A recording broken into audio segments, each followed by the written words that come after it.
Bon, parfait, on va démarrer. Allons-y. Bonjour et bienvenue sur CX Voices, le podcast d'Odigo qui vous offre un autre regard sur l'expérience client. Je suis Claire Morel et dans ce nouvel épisode, je vous propose de parler d'IA et d'automatisation. Selon une étude de Futurum Research et SAS, d'ici 2030, 67% des interactions digitales entre les marques et les consommateurs seront traitées par l'IA plutôt que par des humains. Et 69% des décisions lors des interactions clients seront prises par des machines intelligentes. On le voit bien aujourd'hui, l'IA investit de plus en plus le champ de l'expérience client. D'ailleurs, c'est grâce à cette technologie que Delphine a obtenu une réponse à sa demande. On écoute son témoignage. Je suis cliente d'un site de e-commerce et je voulais me renseigner sur un abonnement qui était expiré. J'arrivais pas à trouver les informations sur la fac, sur quoi que ce soit, je galérais un peu. Et du coup, j'ai contacté le chatbot en me disant, bon, j'ai rien à perdre. Et en fait, rien qu'en saisissant ma question, je voudrais savoir ce qu'il en est de l'abonnement X. Le chatbot aussitôt a pu me dire que cet abonnement précis n'était plus au catalogue de services de l'entreprise et j'ai eu ma réponse sous à peu près 10 secondes. Ça a été une grosse surprise pour moi. Je m'attendais pas à ça, j'étais très contente du coup. Je pensais que le chatbot allait me dire merci de répéter votre question comme d'habitude, merci de saisir votre email, nous allons transférer votre demande à un agent et c'est pas le cas. J'ai eu ma réponse directement, donc c'était une très bonne surprise d'un chatbot en fait. Quand on va appeler au téléphone le service client, on va en général s'attendre à avoir quand même un bon niveau de service. Pour les autres canaux, quand on contacte par email, quand on contacte par un chatbot, en tout cas personnellement, mes exigences sont beaucoup plus faibles. Et quand typiquement un chatbot va être ultra précis, ultra pointu, on est agréablement surpris. On ne s'attend pas à ce que ce soit aussi performant. À l'entendre, Delphine est presque surprise d'avoir une réponse rapide et pertinente à sa question. On peut dire qu'elle est satisfaite. Pour autant, le chatbot lui a-t-il procuré des émotions ? C'est justement le cœur de notre sujet aujourd'hui. L'IA et l'automatisation peuvent-elles créer de l'émotion ? Pour en parler, j'ai le plaisir d'accueillir Françoise Soulier, scientific advisor chez Hub France IA, et Christophe Famchon, directeur de la relation client à distance de Fnac Darty. Bonjour à tous les deux. Bonjour. Bonjour Claire. Alors, Françoise Soulier, l'IA, c'est pas nouveau, mais on en parle beaucoup plus depuis quelques années, notamment dans les entreprises. Pourquoi ? En fait, l'IA, en effet, c'est pas nouveau. Ça date, on va dire, du milieu du XXe siècle, donc ça a 70 ans pratiquement. Mais ce qui se passe, c'est que pendant très longtemps, l'IA a eu un gros problème, en tous les cas, l'IA qui apprend, celle qui est maintenant la plus courante, c'est que pour apprendre, il faut beaucoup de données. Et il faut des grosses machines. Il n'y avait pas beaucoup de données et il n'y avait pas de grosses machines. Maintenant, il y en a. Donc, les algorithmes qu'on avait, par exemple, dans les années 90-95, c'est les mêmes qu'on utilise aujourd'hui, mais il y a 10 fois plus de données. 10 fois plus de données, 10 fois plus performant. Voilà, c'est tout. Facile. Alors, quels sont les principaux domaines d'application aujourd'hui de l'IA dans l'expérience client ? Question pour moi, peut-être. Oui, c'est pour vous, Françoise. L'expérience client, alors c'est un peu comme Monsieur Jourdain. En fait, l'expérience client, depuis toujours, ça utilise de l'IA, sauf qu'à l'époque, on n'appelait pas ça forcément de l'IA, on appelait ça des scores d'appétence, depuis toujours, chez Fnac, je me rappelle autrefois avoir rencontré les gens à la Fnac il y a 20 ans, on faisait déjà des scores, donc des modèles, qu'on appelait à l'époque des modèles de statistiques ou des modèles de machine learning. Donc, ça existe depuis toujours pour gérer les campagnes, pour détecter la fraude, pour savoir si un client est appétent, comme on dit, a envie d'avoir un produit, pour savoir quoi lui recommander. Vous allez tous sur un site, vous commandez quelque chose, et en bas, vous avez les internautes qui ont acheté ça, ont aussi acheté, blablabla. Ça, c'est de l'IA. Alors, il y en a absolument partout. La question, c'est plutôt où est-ce qu'il n'y en a pas dans les applications. Donc, il reste encore quelques applications qui échappent, mais vraiment, c'est extrêmement répandu. Pas toujours sur le nom IA, et sans qu'on le sache forcément. Alors, Christophe Famchon, quel est le rôle justement de l'automatisation et de l'IA aujourd'hui dans l'expérience client chez Fnac Darty ? Alors, je ne vais pas paraphraser Françoise sur effectivement les multiples applications de l'IA sur le e-commerce et sur nos sites web. Je vais vous parler de la relation client et de l'intégration progressive de l'IA parce qu'on va être honnête, on n'en est qu'au tout début. Et on y va à la fois avec beaucoup d'enthousiasme mais aussi je dirais beaucoup de recul parce qu'aujourd'hui, si les consommateurs s'adressent à nous, c'est aussi pour avoir une expérience de proximité, une expérience humaine et le fait de pouvoir parler rapidement, que ce soit en magasin ou à distance, avec un expert, avec un technicien, avec un conseiller. Alors, ceci dit, on l'intègre, on est devenu en 2020 le deuxième e-commerce en français. Ce qui veut dire que tous nos parcours web se sont trouvés forcément augmentés et toute la relation client à distance et c'est progressivement digitalisé. On était à 10% en 2019, là on est en train de passer la barre des 30%. Donc l'IA là-dedans, aujourd'hui on l'utilise, en tout cas on le teste sur, on va dire, sur deux axes. Le premier, c'est comment rendre notre relation client beaucoup plus efficace. Alors, on a un panel de produits pour lequel on assure un service après-vente, ce qui veut dire que nos consommateurs peuvent nous poser n'importe quelle question de produits sur des produits informatiques, électroménagers, gros électroménagers, téléphonie, etc. Donc, on utilise l'IA et on fait des tests qui sont assez percutants pour enrichir nos bases de données, recueillir les meilleures sources d'informations pour pouvoir restituer cette information, finalement rendre nos conseillers plus intelligents dans un premier temps et donner un meilleur service beaucoup plus efficace aux consommateurs. Et bien sûr, l'étape suivante, ça sera de permettre à nos clients d'accéder directement à ces bases de données pour pouvoir se dépanner, s'auto-réparer, diagnostiquer et accéder à un grand nombre de services. Deuxième chose, on gère environ 12 millions d'interactions par an avec nos consommateurs. 12 millions, c'est énorme. Et ce qui nous intéresse dans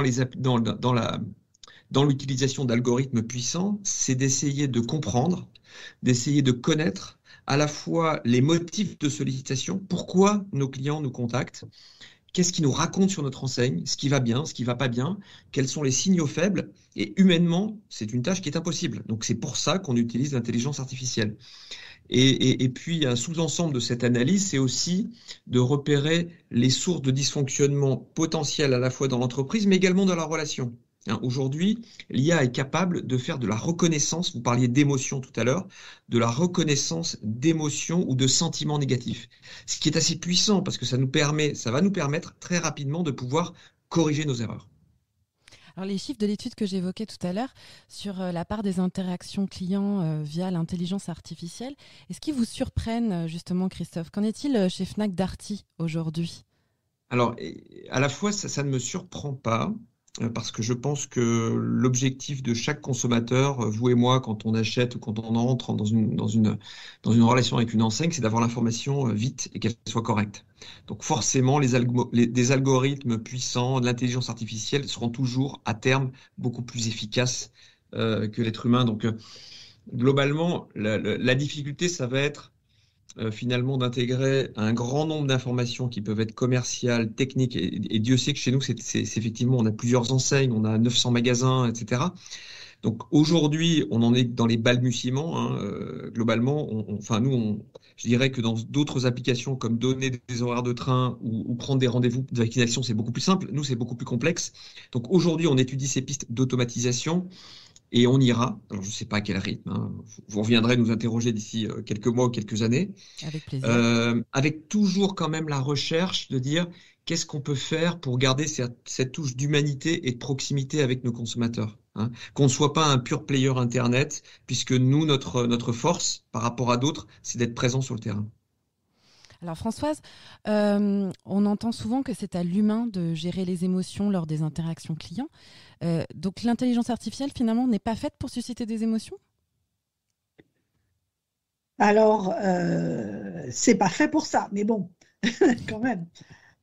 J'ai envie de dire que dans la relation client, c'est vrai que l'interaction avec un humain, et Christophe sera certainement bien d'accord avec moi, la relation avec l'être humain est souvent très, très importante pour le client. L'IA, ça sait faire, et dans ce qu'a dit Christophe, ça ressortait très nettement, ça sait très bien faire des choses quand il y a énormément de données, quand il faut automatiser, quand il faut être plus rapide, quand il faut traiter la masse des interactions, on va dire. Mais il restera toujours des interactions très personnalisées, très pointues, qui là doivent être effectivement prises en compte par un être humain. Maintenant, l'IA, ça peut aussi générer des émotions. Alors, il y a quelque chose qui s'appelle le nudge. Le nudge, ça veut dire je te pousse un petit peu pour voir si tu réponds bien. Il y a par exemple quelqu'un qui s'appelle Laurence de Villers, qui est professeur à Saclay, qui est spécialisé de ça. On peut entraîner une IA pour amener le client ou la personne à faire quelque chose sans même qu'elle s'en rende compte. Un nudge très simple, qu'on connaît tous, qui est, je dirais, banal. Quand vous faites une recommandation sur un site web, si vous écrivez la recommandation en haut à gauche du site ou en bas à droite de la page, c'est un nudge, quelque part, puisque automatiquement, sans même vous en rendre compte, vous allez cliquer à gauche. Donc ça, ces techniques de nudge sont très utilisées et très classiques. Maintenant, elles peuvent devenir de plus en plus sophistiquées et l'IA peut accompagner ce genre de choses. Et dans d'autres domaines, mais toujours par rapport à l'expérience client, est-ce qu'il y a des projets qui visent justement à utiliser l'IA pour générer des émotions ou pour le coup, on s'arrête là, c'est à l'humain finalement de s'en occuper des émotions? Moi, je pense que c'est à l'humain de s'en occuper. Ceci dit, encore une fois, comme le disait Christophe, c'est ça qui est important, c'est quand est-ce que c'est important de pouvoir traiter la masse. Par exemple, au Japon, ils ont fait une expérience qui était de mettre un robot qui vous accueille dans un restaurant. C'était un très grand restaurant, il y avait beaucoup de clients qui arrivaient, et donc pour traiter la masse de tous ces clients, c'était le robot qui venait, qui disait les petits saluts à la japonaise. Donc là, ça utilisait à fond ce que l'IA est capable de faire, c'est-à-dire traiter la masse. C'était un certain niveau de traitement des émotions. Mais bon, d'ailleurs, ce qui s'est passé, c'est que comme ce n'était pas du tout rentable, le robot a été sorti sans indemnité de licenciement. Donc, c'est toujours le partage entre ce qui est efficace et ce qui va finalement exploiter au mieux le rôle de l'homme et de l'humain, de l'homme et de la machine. On dit souvent que l'IA, pour que ça fonctionne, il faut qu'il y ait une collaboration entre l'IA et l'être humain. Il faut que l'être humain apprenne à se servir de l'IA là où il faut, quand il faut pour ça. On disait toujours le bon produit au bon moment, etc., au bon client. Maintenant, par la bonne technique, c'est-à-dire par le bon canal, mais aussi par l'humain ou par l'IA. C'est un canal supplémentaire, l'IA, quelque part, d'interaction. Alors, je rebondis justement sur ce que vous disiez, Françoise. Christophe, les canaux de l'expérience client aujourd'hui sont multiples et avec l'essor notamment des canaux digitaux. Comment justement... Ah, il y a eu une petite coupure.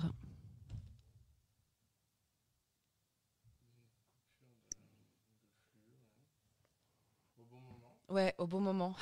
C'est vrai, on a de la chance. On a perdu, on n'entend rien. Et là, vous nous entendez ? Vous nous entendez ? Oui, là maintenant, bon, oui, c'est revenu. Ah oui, il y a eu un petit bug. On a de la chance parce que ça s'est coupé au moment où je vous posais une question. Donc c'est mieux que quand vous répondez.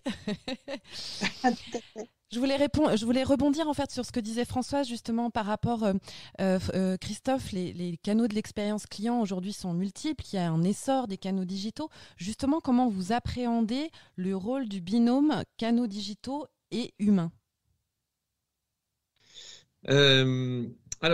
Je dirais que les émotions face au digital, elles existent. Alors, je vais vous prendre un exemple bateau, mais si vous parlez avec un chatbot qui vous répond à côté de la plaque, ça va générer une émotion négative. Vous Très êtes en train de perdre votre temps. Voilà. Donc, finalement, l'IA provoque de l'émotion. Et d'abord, c'est souvent, d'ailleurs, j'allais dire, l'automatisation peut générer de l'émotion négative. Un site web qui plante, un produit, etc. Bon.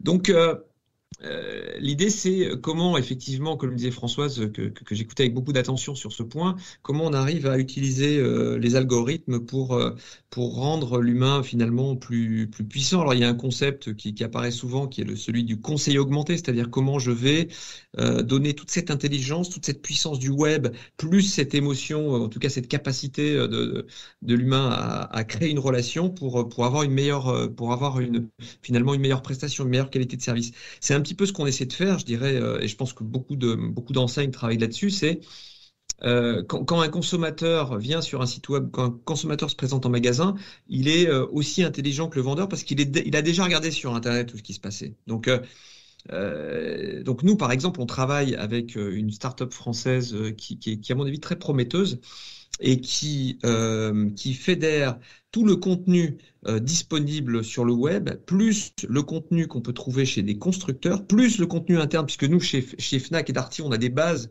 de connaissances techniques internes, tout simplement parce qu'on répare, donc on a des informations extrêmement précises, et on est en train de fédérer toute cette information pour permettre, sur des points de contact techniques, d'avoir une information beaucoup plus précise.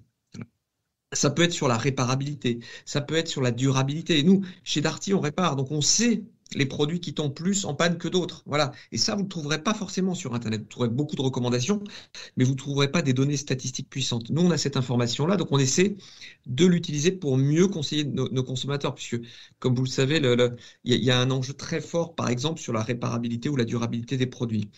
Donc, ce concept de conseiller augmenté, à distance ou en magasin, on essaie de l'orchestrer avec différents pilotes qu'on est en train de tester. Honnêtement, je pense que c'est une question de mois avant qu'on débouche sur des programmes assez efficaces.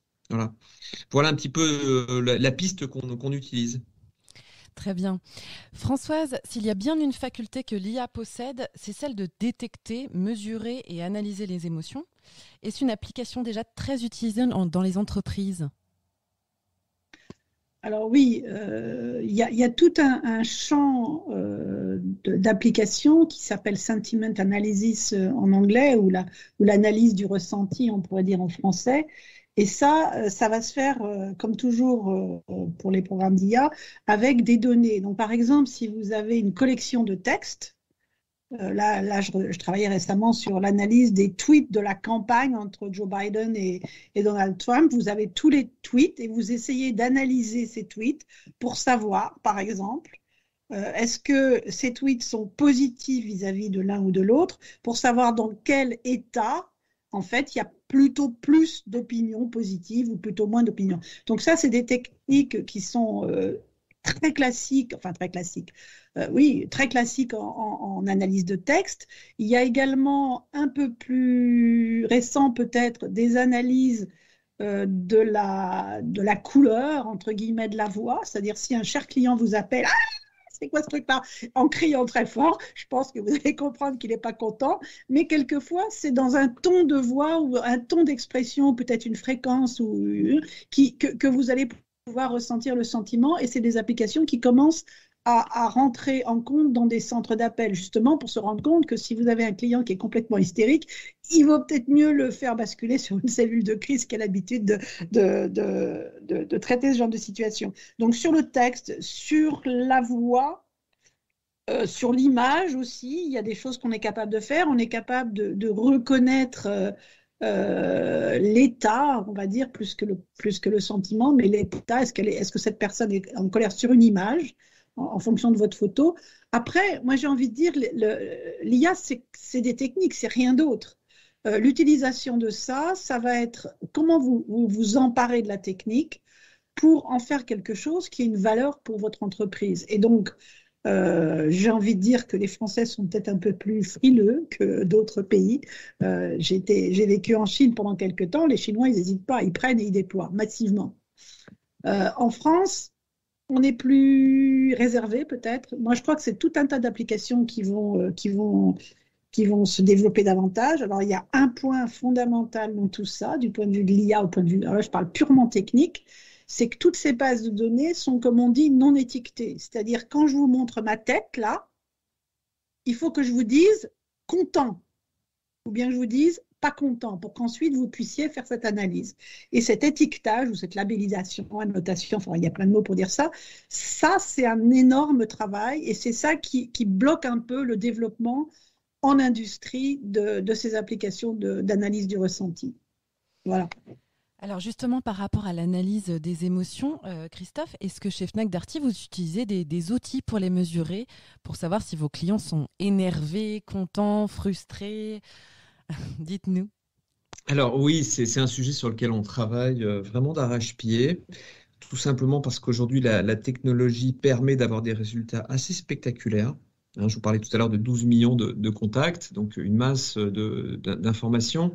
Aujourd'hui, on teste des solutions qui permettent à la fois sur des canaux, sur les canaux téléphoniques et évidemment sur les canaux digitaux, d'analyser le contenu, mais également d'analyser les sentiments et de savoir quand le client n'est pas content ou quand le conseiller s'est mal comporté avec lui. Donc il y a différentes techniques, je ne sais pas si on rentrera là-dedans, si on a le temps d'y rentrer, mais globalement, on est capable avec un niveau j'allais dire, de fiabilité proche de 100%, de savoir si un client est content ou pas. Ce qui est quand même une avancée incroyable.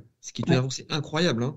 Voilà. Alors après, on est évidemment limité. Tout à l'heure, on parlait Françoise, vous parliez de la frilosité, mais on a aussi un cadre qui est aussi la RGPD, qui fait que voilà, on a aussi des contraintes qui fait qu'on ne peut pas enregistrer, par exemple, 100% des conversations, hein, que ce soit pour protéger le consommateur ou nos collaborateurs, mais on est capable techniquement sur un très grand nombre de conversations de savoir si ça s'est bien passé ou pas. Voilà. Et ce qui permet effectivement de construire des plans d'action derrière, à la fois soit de formation, soit de rappel des clients, etc. Alors aujourd'hui, ces techniques c'est pas du temps réel, c'est du quasi temps réel. Hein, voilà, donc je pense qu'on viendra au temps réel assez prochainement, mais pour l'instant on est sur du quasi temps réel. Et là, je dois vous dire que ce sont des technologies qui sont devenues peu chères. Disponible et assez facilement intégrable dans les systèmes classiques de CRM et de gestion de centre d'appel. Bon, il ne reste plus qu'aux entreprises qu'à faire comme vous, Christophe. Je vous remercie. Malheureusement, effectivement, on ne pourra pas développer au-delà, peut-être à l'occasion d'un prochain rendez-vous, un prochain épisode. Merci à tous les deux. Merci. Merci. Ce que je retiens, c'est que le fantasme du robot qui comprend et suscite des émotions n'est pas d'actualité. En tout cas, pas en matière d'expérience client. Le rôle de l'IA est de servir les enjeux d'efficacité surtout, de pertinence et de personnalisation et non pas de créer des émotions chez un client. C'est aux conseillers et aux agents qu'incombe la gestion des émotions et à titre personnel, je ne peux que m'en réjouir. Merci de nous avoir écoutés. Je vous donne rendez-vous prochainement pour un nouvel épisode de CX Voices by Odigo.